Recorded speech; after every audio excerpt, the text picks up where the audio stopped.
My name is Isabella Adediji. Welcome to Rubbin Minds. A beautiful afternoon, albeit a rainy and cloudy one. The saying, when it rains, it pours, is akin to the new moves that are being made by this administration under President Bola Ahmed Tinubu, as evidenced in the removal of subsidy, the signing into law of the student loan bill, and the increase in the price of petrol, the planned increase, and the floating of the naira. Nigerians are asking, with the planned increase in petroleum products, as well as the increase in the remuneration of public officers, to the tune of 116%. Why now? What about us? We're being asked to tighten our belts, and yet we see the planned increase in remuneration of public officers. Is this the way forward if we are to reduce the cost of governance? Nigerians are asking, what about the planned palliatives to cushion the effects of the harsh economic realities? A lot to talk about today on Rubbin Minds. Join me in welcoming a public affairs analyst to Rubbin Minds in the person of Jude Ose. Welcome to the show. Thank you very much. Thank you. Now, how's it been for you? I mean, we have seen this new administration under President Bola Ahmed Tinubu, and there's been a lot of movement, there's been a lot of work, almost like he's hit the ground running. But yet, Nigerians are asking, when are we going to see some of this renewed hope? If we're seeing the increase of the standard of living, increase of the cost of living, then what about palliatives? What about cushions? And how does a planned increase in how much public officer holders are earning really fit into this economic tightening that we're expecting of Nigerians? Interesting. Well, thank you again for having me. I'll address the first question, which is what the government is probably doing concerning cushioning the effects of the entire inflation rates happening because of increase in fuel, the removal of fuel subsidy.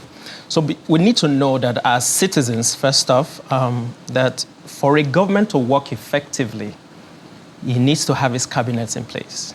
So we need to understand that principle first. So it's interesting you say that, because we have about 26 days left, according to the Constitution, for the president to name his cabinet members. Yes. And the attendant effect of not naming his cabinet members up until now is affecting other states. Like in the state of Lagos, we're yet to see commissioners. So what body language is the president saying by waiting before naming his cabinet members? So it's quite interesting because one of the information that is currently out there now is that he's done. He's named all these ministers, but it now needs to be made public, right? I'm sure by the time all of these ministers have been placed into their portfolio, now the palliatives like Nigerians are clamoring about can now be disbursed, managed by different ministries or MDAs who will now ensure that this palliative meets the right people, basically. So that is how government structure works. But when it comes to the increase in remuneration... The planned increase in remuneration of government officials, I think now is not the right time. Because at 114% increase, it's a far cry. We can't do that to Nigerians, because as much as possible, a lot of Nigerians are literally having to fend for themselves for everything, right? For example, according to the healthcare coverage, out-of-pocket expenditure push more people into below the poverty line. So we need to, even if people must pay for medical care, do we have health insurance scheme that Nigerians can leverage to reduce that effect? Because now people don't really have enough money. So if there is removal of fuel subsidy, they floated in naira, a lot of things has happened. Inflation has gone up. So paying for things from my pocket becomes more of a problem. Do you think that the cost of governance is high as it is? And if yes, why? So first off, the cost of government currently in Nigeria is pretty much high. For a third world country, I argue from a place of a citizen, for example. For a third world country, you cannot run the kind of system of government we currently do. For example, in the legislature, we operate a bicameral system of parliament, right? Now, what it means is that at the legislature, you have an upper chamber, you have a lower chamber. Then at state level, you have the State House of Assemblies. If you look at it really, there's really no difference. What they do, according to them, the excuse is to check and balance the power sharing and all of that. But when it trickles down to the development of Nigeria, you will not really see the effectiveness of what these guys do.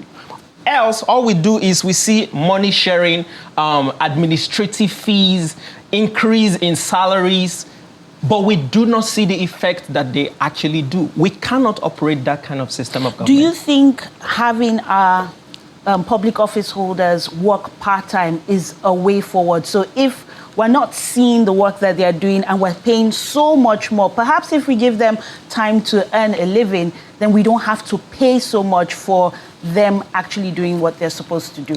So public officers working part-time is not the solution, right?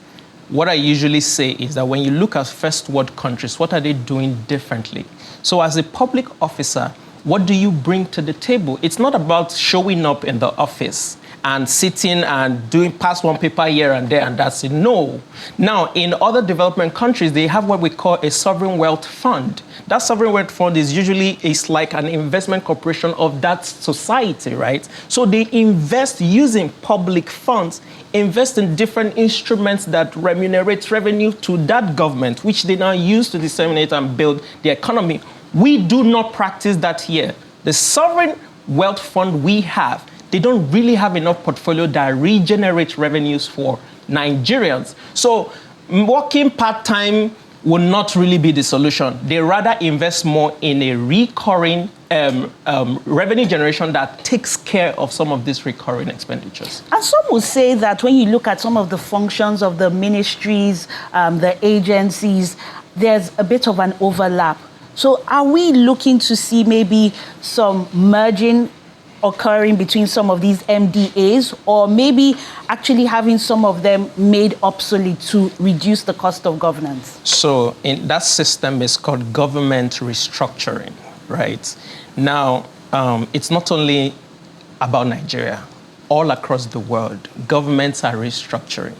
In the UAE, for example, they are restructuring. They cut down the entire system of government, all the MDAs, they reduced them, some were merged. In Nigeria, same should happen. And I am glad that the Zamfara state government currently has done that by reducing the MDAs, the ministries from 28 to 16. That is laudable. And I believe that other states should learn from that approach.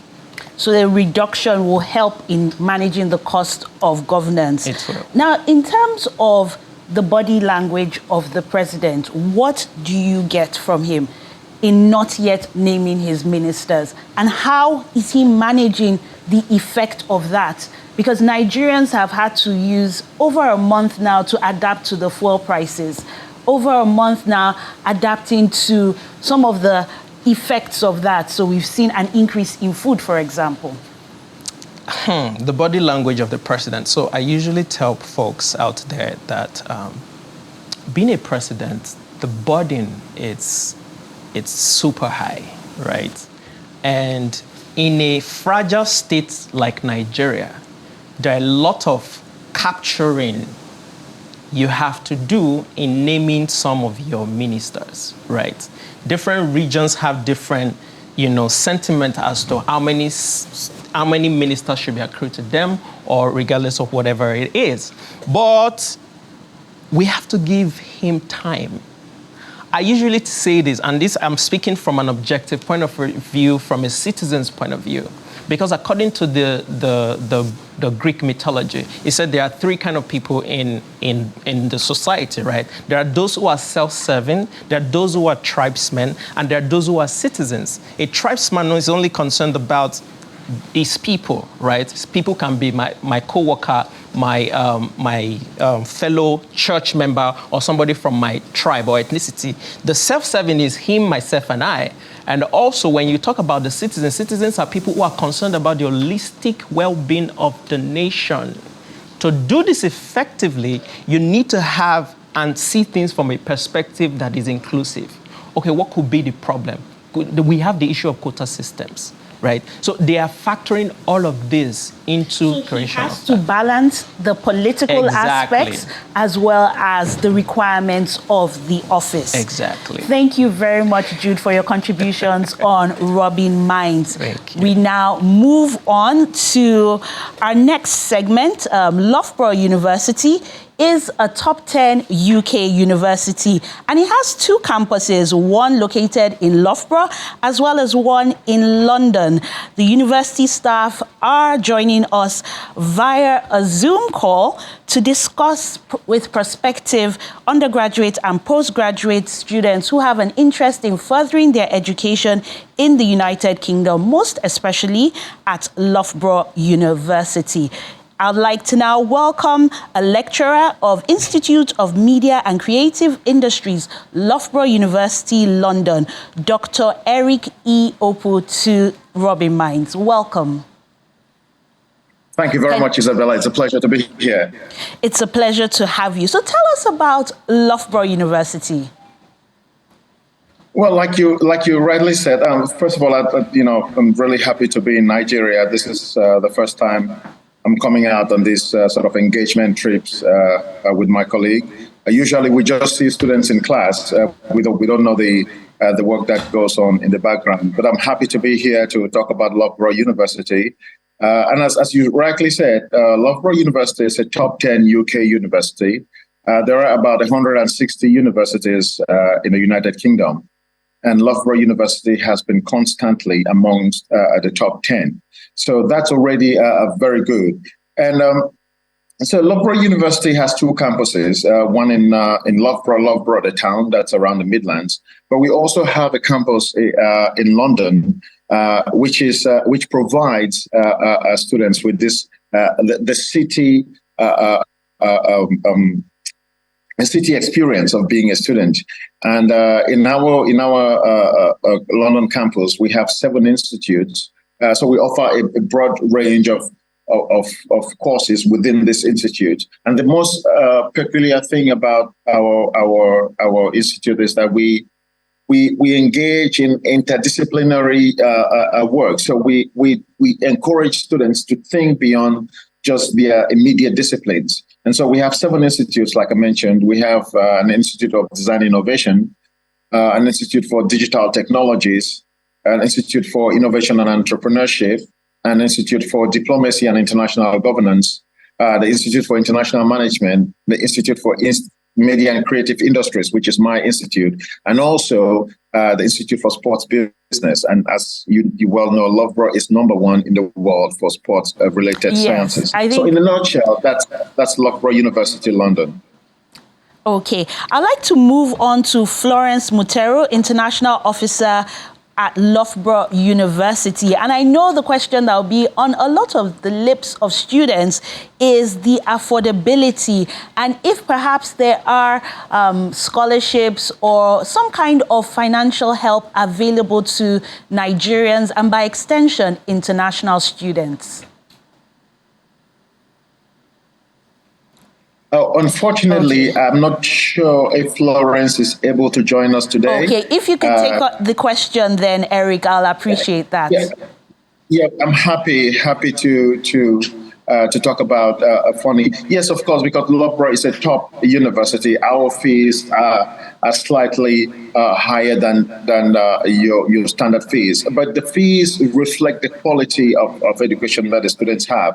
And so, but we also understand that forking out 28,000 or 24,000 for a program can be quite expensive, and that is why we have a number of things put in place to help students. We have a number of scholarships. For instance, we have a scholarship that's destined only for African students. And that means that students get a £5,000 scholarship awarded to them just and for being what's African. the requirements for that? Is it academic based? You just need to be an African applicant. So it's a scholarship program that's destined to help only African students. So as long as you're an African student, you're entitled to a £5,000 scholarship. And on top of that, there are, it's very interesting. We also have merit-based scholarships. During our time here in Lagos, we were happy to have awarded a student a full scholarship, so £28,000 for a student who is going to study a master's in computer science. And that £28,000, does that include the cost of living, or is that just for tuition? No, that's just for tuition. That's just for tuition. And so for the Nigerian audience, I understand that would translate to about 26 million naira, which the student has won, and that's brilliant news. And we're happy to assist students in this way to make sure that they realize their dream of also studying in a top 10 UK university. So basically, for African students, that's the sort of scholarships that we have. The merit-based one, which is quite competitive, and we have 4 of these, of full scholarships for African students. So this year we're going to have 4 lucky African applicants who are going to get full tuition covered. But again, for other Africans who apply to Loughborough University, there's a £5,000 scholarship. Now, I want us to move to the student life. So I know you mentioned earlier on that sports is a big thing. So between your 2 campuses of London as well as Loughborough, what can a prospective student experience? How's, say, the nightlife, the diversity, the types of the different countries that are being represented in the student population? Talk us through that. The one great thing about Loughborough is that we're a very diverse campus. Whether we're talking about the Midlands or the Midlands would be Loughborough or London. Already, Loughborough is a very cosmopolitan city. And particularly in London, I can speak more about London because that's where I am. We are a city campus. And what that means is that you have students and lecturers in close proximity. So the interaction between students and lecturers is quite frequent. Right, but we also have a very diverse student body. We have students from different countries of the world: India, Pakistan, China, Philippines, Mexico, the US, British, Canadians. We have a very diverse student population, whether in the Midlands or in London. And what that means is that you have students who can engage in a range of groups and associations that exist on campus, where students can do different things, can play sports, can play football or rugby or whatever sports they decide to engage in. So there's a lot of things put into place to support students. In London, for instance, we have what we call the QT program. So as a student in Loughborough University, London, you automatically are assigned a lecturer who will guide you through your stay in London. So that person is not necessarily from your institute, but that's the go-to person. And we understand this because when a student just arrives in London, they may be lost, they may be facing, it could be personal crisis, it could be health crisis, it could be anything that's preventing them from fully enjoying their studies. And so the university has provided this go-to person who is a first call for the student. So the student can call this person with personal issues, depending of course, if the students want to discuss that. So we have all of these sort of programs that we put into place to enable the students get the best I think what you mentioned is very important, just that settling into a new country, a new city. Now, very quickly, because we're almost out of time, how easy is it to apply? What kind of qualifications are you looking for? And is there a website or phone number you can share to our viewers who might be interested in pursuing either their undergraduate or postgraduate studies at Loughborough University? Oh, yeah, we do have intakes for the most part of the year. London has 2 admission periods. So we have January starts and October starts. And the application process for those 2 starts more or less go through all the year. I'm not very familiar with the admission and admin stuff. That's Florence's strong point. Unfortunately, she cannot join us today. But the admission process takes place mostly all year round. If you need to find out about Loughborough University and the great things that we offer, the great opportunities that are on offer, please just Google Loughborough University. You will find it, or Loughborough University London, and you will find all the programs that we offer, and also our new suite of international development programs that are being offered in conjunction with other institutes. So we have a new suite of 4 international development programs, which are, addressing some of the big challenges that we're facing today, whether we're talking about climate change or conflict and all of that. These are all very important things which we address in our new international development. Thank you very much, Dr. Eric Oku, for sharing.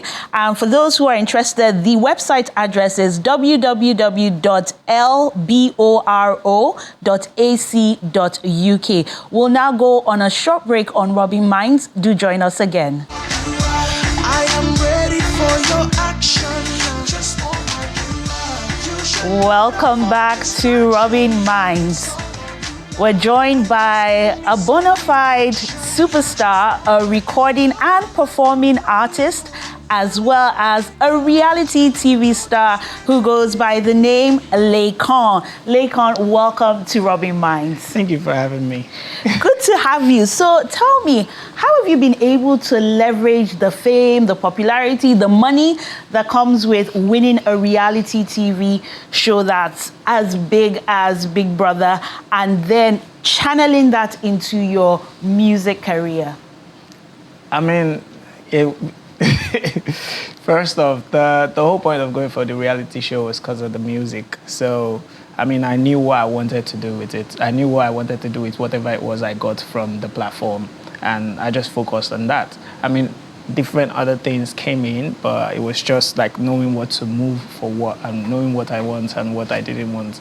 So I wouldn't say it's easy, because there will be lots of distractions, but I mean, it's not really, I kind of knew what I wanted and I stuck with it. So it's been seamless. Let's put it that way. I mean, looking back at the show, your persona was one of intelligence, that was very cerebral.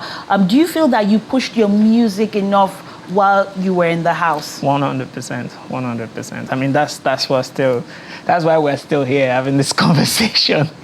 I mean, I did everything that I wanted to do, even more, because I didn't go there to win, so. But you won. Now tell us about your sound. What has influenced your sound?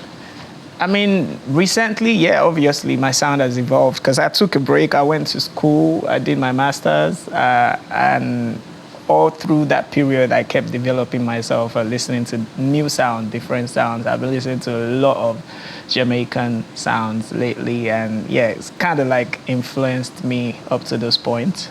So whatever you hear in the Billboard album is like something new. So are you saying more of like dancehall, reggae, raga? No, not reggae per se. So when I say influence, it's just in terms of melody and communication-wise, being more expressive. This is a more expressive Laycon, basically.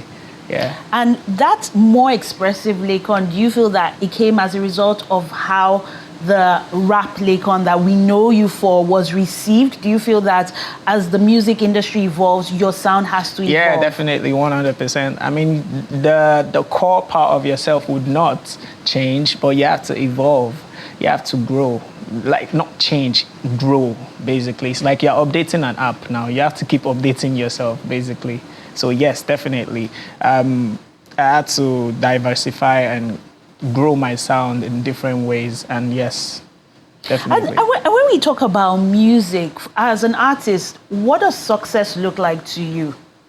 I feel like success, the level of success, the fact that success itself is subjective. For me, my level of success is not in myself. I kind of like measure success as what happens continually. Like, you can't rest on, you say you want to achieve something, you achieve it, and then you're done. No, you're not done. You're never done. And for somebody like me, I feel like I'm never going to be done until I'm not in this world So anymore. when we hear artists come online and they talk about, okay, I've won this award, I was invited to perform at this iconic location, or my music is being used as a dance challenge, or X amount of streams, like those metrics, do they define what you'll be using to judge the success of Bioba? I mean, yeah, for different people, there's different reasons why they do what they do. I mean, for me, my music connects with people in a different way than, yeah, if it doesn't do this set of numbers, I just kind of like measure it with the previous one. So I measure my success with what I did previously. Is it better? Is it more? Did I grow? Did I stretch myself? Did I make myself uncomfortable? Did I leave my comfort zone and grow as a person in different ways in my life? And did it grow also numbers wise? Yes. But for other people, it's different things entirely. Some other people's success is probably, I can afford anything I want. I can go to I win anywhere. a Grammy. Yeah, that kind of thing. But for me, yes, it is part. As an artist, you would want to get all those things. But not everybody is going to get all those things. So you got to know what you would measure your success with. And for me, it's more internal for me, honestly. It is. I mean, creating this project has helped me discover a lot of things about myself. And so there's I'm more internal with my focus and how I view a lot of things right now. So how do you balance the demands of your artistry as a musician with the need to make it commercial, the need to maybe list on a top 10, get radio airplay, get those streams, and maybe even win a Grammy? Well, right. I feel any song can do anything you want it to do. It's just the level of marketing marketing is a big role. Marketing plays a big role, to be honest. Because one of the top,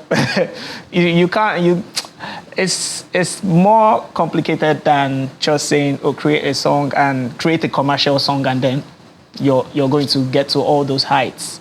Yeah? Because what is a commercial song? Is it commercial Nigerian song or commercial global music? So it's different. It's not a straightforward thing. You don't just say, oh, I make a commercial song and then everything is going to change. So is Bioba commercial Nigerian music or commercial international music? Bioba is just, would I say commercial Nigerian? Bioba is a music, a sound that a lot of people will connect with. So it is not just Nigerian. If you're not Nigerian and you listen, but you can understand English and you listen to it, you connect with it. And then sonically, melody-wise, because obviously the sounds have to connect with people. Even though you don't understand the language, would you be able to understand and still vibe with the rhythm? Yes, 100%. Bioba is that kind of album. So any interesting collaborations, any particular favorites in terms of the track list? Oh yeah, well, the track I enjoyed creating the most has to be Zero Battle, because it was fun creating. I was in a fun moment and I created that song in that moment, and it was just seamless, like kind of like the most easy song I created on the project. And yeah, obviously I featured two people on this project, that's Peruzzi and Oladapo. Yeah, so those are the features on the project. What informed those features? Oh yeah, I'm someone who chooses features based off of what the person can do. I mean, there's a lot of reasons why you feature people on your project. You can feature somebody because of the numbers that they can pull in for your project, or reason why you cross market is because you want to reach a new different crowd, you want an entirely different demographic for your sound. But I mean, on the Bioba project, I kind of like picked the artist because of the sound, because I felt like they would fit in that particular song. So that synergy was what you were looking for. Yeah, exactly. What about That's why visuals? It was just two features on the project. And that's very interesting for a Nigerian artist, because we usually expect a lot more features. Maybe perhaps there'll be some remixes. Yeah, I mean, there are songs, there are features. They just didn't fit into the direction of the project. Okay. It didn't fit into the direction of the album. So in terms of visuals, what should we expect? Yeah, I mean, yeah, we'll be shooting. I'm like, right now, I already know that off the top of my head, there's like 3 music videos in the works that we're going to be working on. So I should be expecting music videos very soon. Are these going to be shot here in Nigeria? We've seen a lot of the music video producers and directors really pushing the envelope when it comes to the kind of music videos coming out of Nigeria. Yeah, so for this Bioba project, I want to, like, creatively, I had a a lot of, I was hands-on with the project creatively, like put in production process and the post-production process. I was hands-on with this Baobab project. So for the visuals, I'm also going to be part of it. Like, I'm not just going to let the video director decide. I'm going to be creatively involved. So I don't know, whatever we come up with or whatever it is that I feel like this is what the song should look like. We might shoot it here in Nigeria, we might not. It depends on the... But whatever happens, we'll see Laycon in the project. Definitely, you would see a part. Yes, I would leave a part of myself inside the music video. I always do that. So beyond releasing this music, do you have plans to maybe go on tour? Can we expect to see you in some of the popular shows at the end of the year? 100%. What's your performance schedule looking like? 100%. I mean, because I'm not I don't want to let the cat out of the bag, but definitely I'm going to be traveling and doing some tours, definitely. Yeah. What country? So the fans of Laycon will know. Yeah, definitely. Now, when everything is ready, we'll put it out there. But right now, I don't want to let the cat out of the bag. Okay. But we are expecting to see you on the... definitely. I'm going to be on the road. Okay. Good stuff. But now let's look at the music industry. Do you think it has evolved? Do you think that we are at par with other developed music industries? And what should we be doing to, represent the interest of artists and really grow the sector? Do I feel like we're on par? 100%, because they're coming here looking for us to take us there. That's 100% means, we're on par, if not even above. But like I always say, I'm scared because, I've tried to look at things from different perspectives. While it's awesome, it's great that they created different, they created a different musical category in the Grammy Awards. I feel like that means that kind of means we're restricted to just that category alone. That's one thing. Another thing is, while they're taking everybody here and taking them for shows outside there, what happens to our shows here?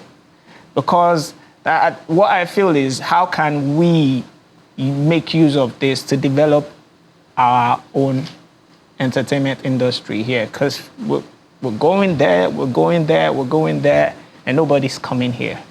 So how can we collaborate and find ways to make sure that we bring them here, come and do some shows here, come and create that buzz and everything here. Bring your shows that you're taking me to there. Yes, I love that place, but I want to connect with you guys. Come here. But do you think the infrastructure is there? So that's left for the government. Now, how is the government going to help? How are you going to help us? How can the government help? Okay, what will you be expecting? We have a new administration. Yeah, and I'm kind of like looking forward to see what will be done in culture, entertainment, and in taking Nigeria to a different level entertainment-wise, because I feel like there's a lot of talent out here, but we don't have the structure, we don't have the funding to actually get them and push them to the right places where they need to be. That's why most of the funding that you see in our entertainments are external. They're not internal. So if we are going to make money, we are making money for external people. Why can't we make money for ourselves? Like, it's a no-brainer that if there's investment in our entertainment sector in Nigeria, you're going to get your returns back, because that is why they are still coming. That is why they are bringing money. You hear artists signing deals, licensing deals, publishing deals. We can do the same thing here. Like, I feel like it's something that should happen. It's something that can generate a different source of revenue and still put Nigeria in a different light, and we wouldn't have to be relying on foreign aid in that sector. Yeah, a lot for the government to think about and actually act to grow the sector and make it something that generates revenue internally and not just proceeds for, as you say, external people. Now, let's move away from the music. You mentioned that you went back to school. What informed that decision? Well, I got to a point where I just went to the United Kingdom. Then I think that was 2021, December. And then I did my concert in a hotel and it was sold out. And then I was like, I needed something fresh, something entirely different, but still something I love. And I just decided to go to school, do my master's in international relations. And I went to the University of Portsmouth. Okay. And so So do we see, when you say international relations, I remember that you did do some work for government in your state, Ogun State. Yeah. So did that feed into that? And what was that experience like? It was different. I mean, I've been to school, I've been to the university, but this one was different because it's a higher level of education. And really, it wasn't like I was a novice I did history and strategic studies in University of Lagos. So me saying international relations was because I loved what it was about. I liked the fact that I also know things about it. I just wanted to have an experience and learning and certification that I've gotten a higher level of education in this particular course. And so, I mean, for me, it was different. And the fact that I was with people who didn't really know who I was entirely, because it wasn't in London, it was in Portsmouth, and just like way away from the entertainment scene there. So I was treated normally for once. Okay. by my lecturer. Away from the fame and all the trappings and it if comes I had with. any favors, it was because of the academic ability, not because they thought, it's Lakon. The cerebral Lakon. Yeah. Now, we've heard about the musical Lakon, the cerebral Lakon. What about the love Lakon? Do we have a love interest? Yes, I actually said a lot about. That's why I said my music. I'm so sorry, I'm taking you back to music, but that's so that's you don't me. have anybody I do, that I do have wedding but bells coming up everything. soon. Wedding. But Mrs. Lakon? Concerning my emotions, concerning my emotional level right now, I kind of like poured out my emotions on this project. So trust me, the answers to everything you're asking me is on the Baobab project. So basically, if you want to know about Lakon's love interest, cerebral Lakon, musical Lakon, listen to the Baobab project. It is on the project. Okay. But obviously, I am not in a relationship right now. No, I'm not. Single and searching. I am single, yes. Okay. Thank you very much, Lakon, for sharing. And we look forward to seeing this project, the visuals, and of course, listening to the music.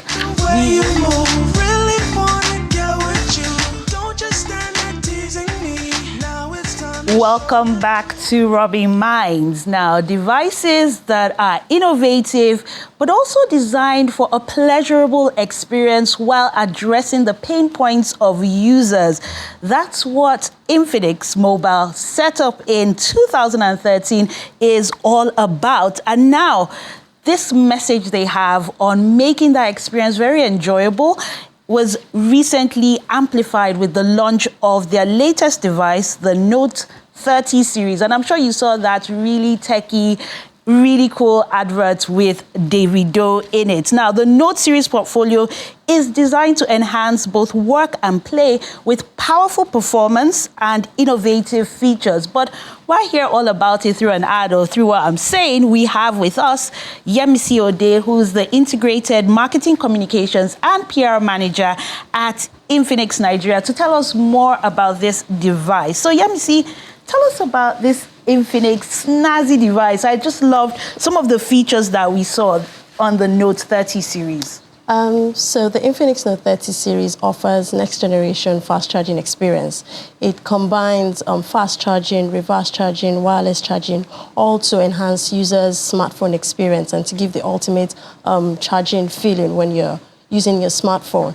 Like I said, with the reverse charging, wired fast charging, and even the wireless charging, there's so much more you can do with your phone, and there's so many opportunities and so many ways you can charge your phone and even power your other devices using just the Note 30 series. Okay, so we don't have to be plugged up to somewhere, start looking for maybe an outlet.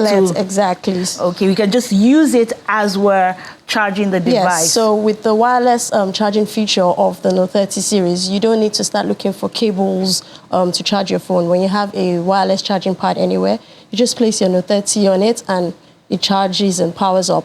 And you can also use it as a reverse charging for other phones. So with other phones, even if it's not an Infinix phones or other smart devices like your earbuds, your smartwatches, place them on a Note 30 device and they charge up also. So there's so many innovative features thanks to our all-round fast charge technology that I've been able to put into this device, and that's why we're so proud of the Note 30 series. Okay, when you say innovative features, I think when you look at a place like Nigeria where charging is always an issue, this definitely addresses that. Exactly. And the fact that somebody can buy that, and even if they have another device, they're able to still use it to charge it. So can you tell us more about the all-round fast charge feature of the Note 30 series? So the all-round fast charge technology allows you to charge your phones in different ways. So it has different charging methods like the wired fast charging, the wireless charging, and the reverse charging, like I mentioned. So with the 68 watts wired fast charging and a 5,000 mAh battery, you're able to charge your phone from 1% to 80% in just 30 minutes. And with as little as a 5 minutes charge, you can watch YouTube online for more than 2 hours, even play games for more than 2 hours. And if it's talk you want to do, you can do that for also 5 hours with just 5 minutes of charging. Also, with the wireless charging feature, like I mentioned earlier, you avoid clutter because you can then just place your phone on any wireless charging pad and charge your phone. And the Note 30 Pro and Note 30 VIP offer 15 watts and 50 watts respectively in terms of wireless charging. And so this enhances all of your charging convenience in terms of being able to charge wherever you are and however you want to. With the reverse charging feature, like I mentioned, you can charge other devices either wirelessly or with the wire, and that also enables your phone as a power bank, because then you don't need to carry around an extra power bank. And that ties into the point you made about clutter-free. Exactly. Because a lot of times you're packing a little bag and then you're looking at how to put my charger, power bank, wires, and all of that. So that takes care of it. That takes care of that. Now, every product, and I believe the Infinix Note 30 series obviously has an intended audience. So people that are watching, why should they get it? Who is the audience for this phone? The Note 30 series is for everybody. So if you have a busy life, if you love a productivity tool, if you're always on the go, I mean, if you're always on the go, especially here in Nigeria where the power is not exactly as it should be, you need a device that helps you to stay powered all through the day. And that's what the Note 30 series does. And it comprises of the Note 30, the Note 30 Pro, Note 30 5G, and the Note 30 VIP. And they're all at different price ranges to meet your specific needs and your specific requirements. But you can be assured that all of these devices within the Note 30 series offer you at least the basic wireless charging, reverse charging, and the batteries are strong. Like I said, 5,000 mAh battery with a 68 watts wired fast charge helps you to do a lot, helps you to also charge other devices, and takes you throughout the day without you having anxiety about your battery. So it's for everybody. It's a productivity tool. It's a gaming tool. I mean, one of the features we have on it is the bypass charging. And so for gamers who are always, playing heavy games, that tend to make their phones overheat, with the bypass charging, the power goes directly to the motherboard, and so this reduces the temperature on the phone. So while you're charging and playing your phone is not going to overheat with the Note 30 series, and it also helps to extend your battery life. So it's for everybody, really. When you say for everybody, I know you went further to break down the different phones within the series. Which one would you say is more suited, say, to a student, to say someone like my grandmother, to someone that's a working professional? So do you have a particular audience in mind for each of these devices? Well, I think it just depends on what you want. So if you're a gamer, like I said, you'd want something with a heavier processor. And so the Note 30 VIP has the Dimensity 8050 processor. And if you're just a casual user, you just want to take pictures, you just want to go to work and come back, the Note 30 normal Note 30 does it for you. So like I said, it depends. And with the Note 30 5G, we have a lot of 5G coming up with our mobile network operators now. So we have the 5G to also cater to that need. So different series, like I said, depends on what you want, and you get every requirement from each of the phones within the series. And I think the question that everybody will want to be asking is, how much does it cost? What's the price point for each of this? I imagine that the VVIP must be the highest in the series. Currently and then, so how much does it start from? And can you just walk us through that? So the starting price is 120,900, and that's for the Note 30. And so it goes like that. The Note 30 VIP is for over 200,000 naira. So depending on your budget, you can get something from 120,900 upwards. And since this has been recently launched, can we expect any maybe consumer activations, any planned events, or maybe promos coming up to further ensure that the Note 30 series gains a lot of popularity in the Nigerian market? Yes, so we're currently celebrating our 10th anniversary. Infinix is 10 in Nigeria, and so there's a special anniversary promotion going on currently in the month of July. So if you buy any Infinix smartphone in this month, you get a scratch card and you can win an instant gift. And if you buy specifically the Note 30 smartphone or the Hot 30, you get a raffle ticket which allows you to win big. And so you can win prizes like the Note 30 itself and even a smart TV or a refrigerator, anything. So go into any of our authorized retail outlets, and if you buy any of our devices this month, you're definitely sure to win something. And also we have special promotions across the regions where you can join us and have a celebratory anniversary dinner across several regions. So just buy a Note 30, take a picture and put on your social media page and tag us at Infinix Nigeria. Use the hashtag Celebrate Infinix at 10, and you're able to, get invited to our different dinners that we'll be having across the regions just to celebrate Infinix at 10 in Nigeria. And this is only for the month of July, or do you have other things planned for the rest of the year? Maybe someone wants to save up to get... We're always doing stuff. Okay. We're always launching innovative devices. And so follow us on social media at Infinix Nigeria. There's always one promotion or the other going on.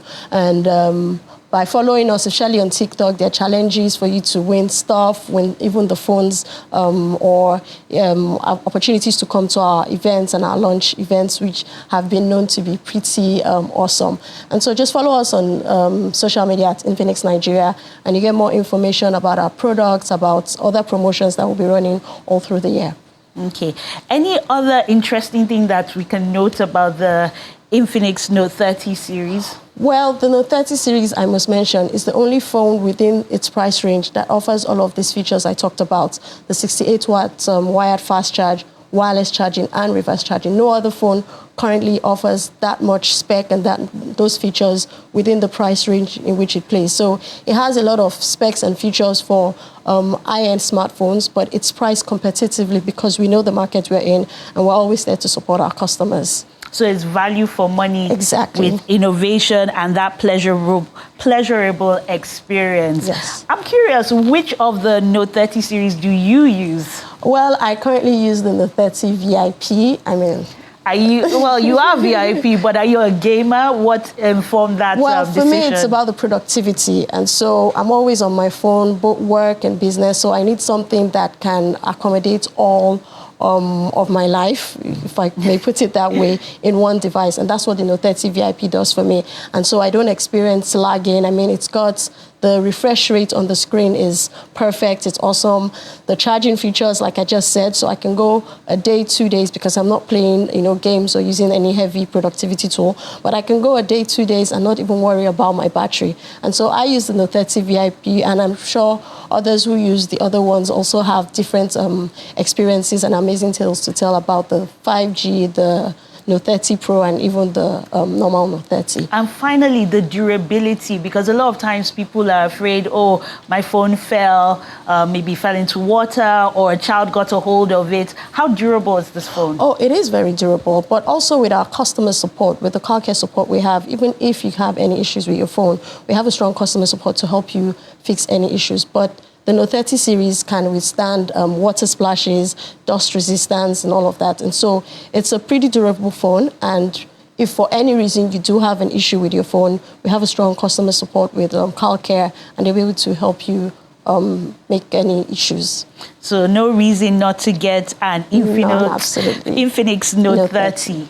Thank you very much, Yemisi Ode, the Integrated Marketing, Communications and PR Manager at Infinix Nigeria. And on that note, I say congratulations and happy 10th anniversary of doing business in Nigeria. Infinix Note 30, part of Infinix Nigeria, has turned 10 years this month, and lots of celebrations. One more time, just let us have your social media platform so people can rush and get all the information they need. Yeah, so you can follow us at Infinix Nigeria on Instagram and on Twitter. On Facebook, we're at Infinix Mobile. We're also on TikTok and all the other social media channels. So just follow us. So many things being done there, challenges, competitions, promotions, giveaways. And this month of July in particular, there's so many activities we have planned for our followers and our customers.